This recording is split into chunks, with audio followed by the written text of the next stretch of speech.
Well, hello again, and thank you for joining me. And look, today's topic is one that's obviously extremely close to me because I'm talking about me, and I'm talking about something I have never ever shared with anybody else, and that is that I used to have an eating disorder, and that is why I do what I do today, and that is to speak with women, and I really do relate with women who are trying to lose weight and who are trying to be the best versions of themselves and are struggling because of either mind, body or health. And that is why I am a mind, body, health coach. So I want to give you a little bit of a backstory, and so you have a good understanding as to why I do what I do, and I hope you have an appreciation for that too. And who knows, I might just hit an area in your life that you're able to reflect on as well and say, well, you've got a better understanding now as to why maybe you might be struggling to lose weight or be a better version of yourself, even though you're trying really hard to do that and to achieve, but you seem to find that you might be falling off the wagon, or just, going so far and then finding that the boulder gets put in front of you and you don't know where to go next. And so, we all come across these obstacles in life. So look, I just want to share with you that I started in the fitness industry at a very young age of 14. There was no fitness industry when I started, so I think that really needs to be set in place right now, because I think it was around 5 years after I started, teaching fitness classes, which was all off the top of my head. That's the only thing we had to go by, or VHS videos that we used to have that we'd pop into our television VCRs or whatever they were called back then, and then that's what we used to follow. And then I used to go out and actually teach what it is that I used to see on those videos, because again, there was no regulation, there was no fitness industry. So they were the great old days. No, not because there was no industry, but even when the industry was formed, they were such exciting days. Now we're talking the very late 70s, right through the 80s and right through the 90s, that I really was full on into this fitness industry, aerobics world, and it was the Lycra, and it was the travelling to Sydney for classes, and you'd do 4, 5, 6 hours of classes and sweating and conversations, and it was just so exciting. And the music had me captivated, just the beat of 4/4 time and being able to choreograph steps. I mean, can you imagine? It was just sensational. But on top of that, I started at a young age of 8. I was dancing, and I was doing jazz ballet under Marilyn Jones here in Newcastle, and I was, just loving that world of music. That was really my foot in the door of loving that world of music and choreography.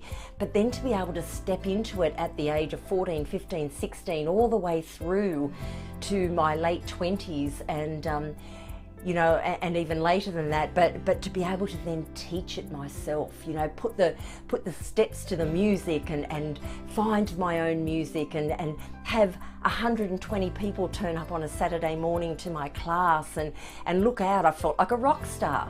So you can imagine how exciting it was for me. And so along with that, I thought I was doing really great and traveling along, and I was having an awesome time, but I guess the addiction got in there, because I was teaching up to 4 classes a day.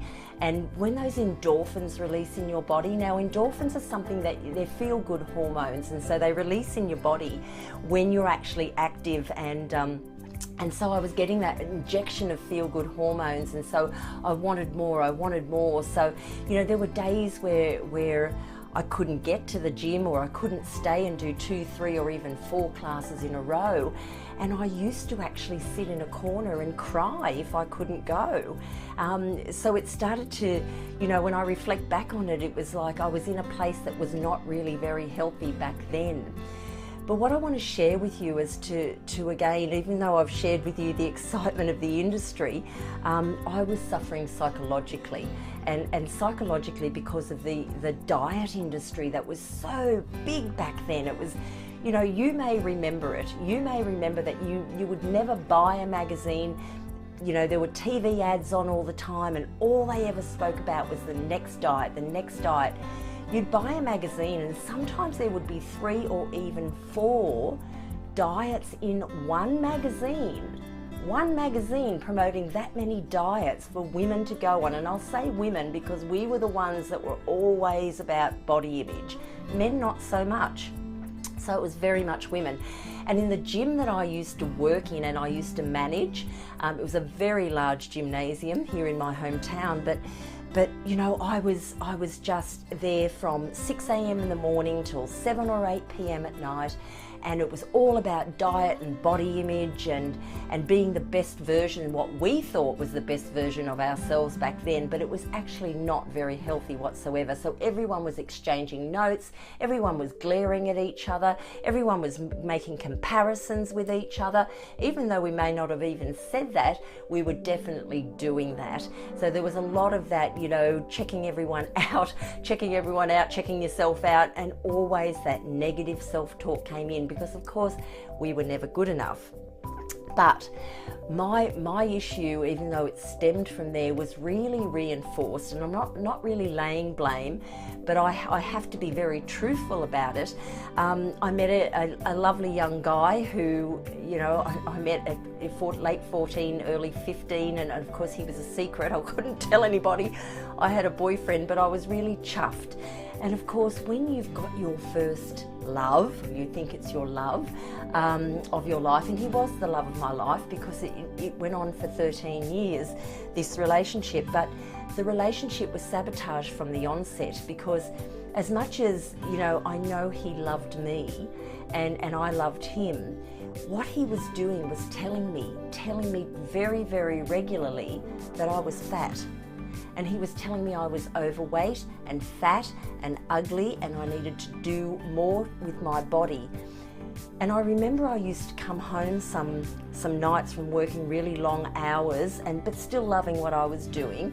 But again, you know, when you're 14, 15, 16, 17, 20, whatever the age is, you can just imagine, you know, we all want to fit in, we all want to be, you know, we want to be accepted.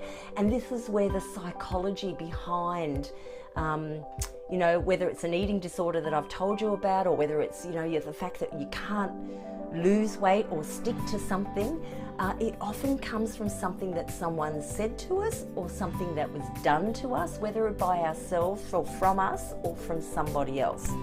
So with all that negativity that was being said to me, you know, it wasn't every day, but it was certainly, look, it was a couple of times a month. I was basically put on a check.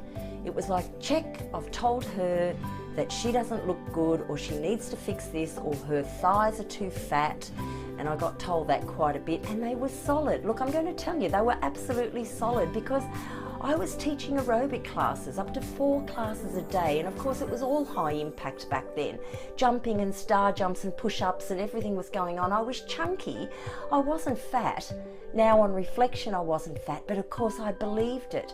Because you know what happens is if you get those voices in your head, now or even back then, the more those voices come in, the more you believe them. Now you know that's a fact, it's an absolute fact. So of course the voices were coming in, and I was getting it from the outside as well. I was being told. So I believed it. I believed I was fat. But I look back on photos now and I think, oh my goodness, there was nothing wrong with me. But of course again at that age, that's what we think, and that's what we're led to believe. So that was really a greater, you know, push towards the psychology downfall that I was, the spiral that I was in. So it got to the point again that body image was the ultimate. I was up on stage, I was teaching, you know, 80 to 120 people, sometimes 3 or 4 hours a day, and it was happening 6 days a week. You know, I had an image. I was teaching 30 classes sometimes. 30 hours of fitness, of jumping up and down and fitness. Okay, I was young, I could do it. I could not possibly do it now in my 50s, but oh my goodness, I mean, can you just see how damaging that can be? And you all have possibly a story of your own, but just sharing mine with you right now makes me realise just how crazy this was. So then I fell into bulimia. It just became a sickness for me for years, and I hid it. And I've now exposed that to you, that I was bulimic. I used to eat and then I used to go immediately and throw it all up. I just did not want to have anything on my body. And I guess, even though I wasn't really thinking about it at the time, I wanted to be seen to be eating, and I wanted to be able to be accepted, to be able to go out for dinners with people and sit at the family table or whatever it might be. But I just knew that if I kept that food in my body, or I thought if I kept that food in my body, I was going to get fat. And then of course, my then fiance was just going to give me a harder time. And of course, those voices in my head were going to scream at me, "You're stupid, how could you eat?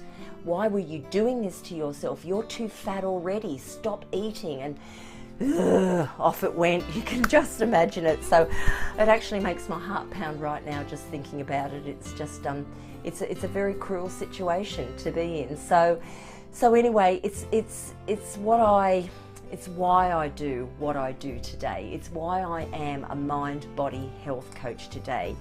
You know, I after 13 years of being with that partner, I found somebody that accepted me for who I am, and that person is my husband today, and he loves me, every bit of me, no matter what, no matter what. So it's important to be truthful to yourself. It's important to love who you are, and it doesn't matter if what size you are on the scale. It really doesn't matter, because you know what I found? What I found is, once you get happy within yourself, and I'm not saying you're not happy, but once you find that happy place of acceptance, once you realise that there is no judgment from you or your head talk, and nobody else has the right to judge you on the outside, which is what I came to that realisation. And where I stand today in my adult self, I realise that if somebody was to say something negative to me now, and I know this happens on social media all the time, and this is why people are being bullied all the time, and you know, it's another passion area of mine that I will be exploring down the track. But you know, when people say things to you, or you hear them say it to somebody else, or if they were to say it to me right now, I just don't care. I really don't care. I am so strong with where I stand, with who I am and what I do and how I can help other people and how I believe in myself, that no words can take that away from me. And that is an empowerment position that I desperately want to instill on people. And so that is why I do what I do. That is why I love what I do. And if I can help you, if I can help women anywhere in Australia or in the world find themselves, find their truth, where they stand, that is my empowerment back. That's back, giving back to society. That's what it's all about. So that's what it is. That's what I do. That is my story. Thank you for listening to my story today. It's an emotional one for me to have to dig up the deep, and sometimes it's just the healthiest thing to be able to do, is to dig deep, find out where your truth lies. Are there any hurts in there? Are there things that have stopped you from moving forward? Things that are said or done? And you know what? You've got to be able to go back and forgive, and that's what I've done. I've gone back, not to that person that did that to me, but I've forgiven them in my heart and my head. And should I meet that person one day again, I would have no animosity, because I know it came from a place of him wanting me to be the best version. And he told me when I used to go home and cry to him, saying, why do you say that to me? You know, am I that bad? He used to say to me, I do this so you stay looking as good as you are. It's just such a wrong perspective for him to have done, but it's something I forgive. And once I've forgiven, you know, it just all falls away. And that's where, again, everything falls into place. So that's my story. Thank you for listening. And again, if I can help you in any way, send me a comment. Send me a comment. Let me know that I can help you, because I know and I think I can. So thanks for listening. I'll talk to you soon. Bye for now. Thanks for watching. I hope you subscribe to my channel and follow me on social media plugged in on your screen right now. Thank you, and stay healthy, stay happy.